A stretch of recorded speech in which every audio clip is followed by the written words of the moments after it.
మహిళలకు 33% రాజకీయ రిజర్వేషన్లు ప్రకటించడం పట్ల తెలుగు మహిళలు హర్షం వ్యక్తం చేశారు. కాకినాడ జిల్లా టీడీపీ కార్యాలయంలో నారా లోకేష్ కి కృతజ్ఞతలు తెలుపుతూ జిల్లా మహిళా నేతల ఆధ్వర్యంలో థాంక్యూ లోకేష్ అన్న కార్యక్రమం నిర్వహించారు. ఈ సందర్భంగా మహిళలకు ఎప్పుడూ సముచిత స్థానం కల్పించబడిందని, రాజకీయాల్లో కూడా 33% అమలు చేయాలని మహానాడు తీర్మానించిందని ఎమ్మెల్సీ కర్రి పద్మశ్రీ హర్షం వ్యక్తం చేశారు. Leadership is not about holding a position.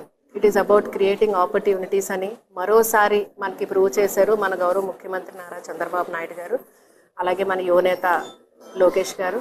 So ఇప్పుడు కూడా విమెన్ ఎంపవర్మెంట్ అన్నది జరిగితే మన సొసైటీ కదా, మన రాష్ట్రం కూడా డెవలప్ అవుతుందనే ఉద్దేశంతో ఈ డెసిషన్ అన్నది తీసుకోవడం జరిగింది. ఎప్పుడైతే ఒక కుటుంబంలో మహిళ చదువుకుంటుందో కుటుంబం అంతా చదువుకుంటుంది అంటారు. ఎప్పుడైతే తన ఫైనాన్షియల్ బర్డెన్ పంచుకోవడానికి పైకి వస్తుందో ఆ ఫ్యామిలీ అంతా కూడా ఫైనాన్షియలీ డెవలప్ అవుతుంది.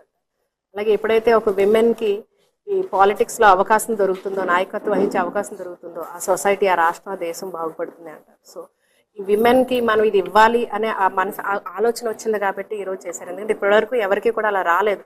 బిల్ కోసం వెయిట్ చేశారు. అంటే ఇన్ని ఇయర్స్, అంటే స్వాతంత్రం వచ్చి 79 సంవత్సరాలు అవుతున్నా కూడా మహిళలకు ఇవ్వాలి అంటే మహిళలకు ఒక బిల్ పాస్ అవ్వాలి అని ఎదురు చూశారు. కానీ మన విజనరీ లీడర్ గౌరవ ముఖ్యమంత్రి నారా చంద్రబాబు నాయుడు గారు బిల్తో ఎటువంటి సంబంధం లేకుండా సొంతంగా, అంటే కేంద్రంలో ఆమోదం లేకపోయినా సరే ఎస్ మనం ఆలోచన చేశాం కాబట్టి మన రాష్ట్ర మహిళలకి మనం న్యాయం చేయాలి అంటే వితౌట్ సెంట్రల్ పర్మిషన్ లేకపోయినా సరే మనం ఈ బిల్లు మనం పాస్ చేసుకున్నాం.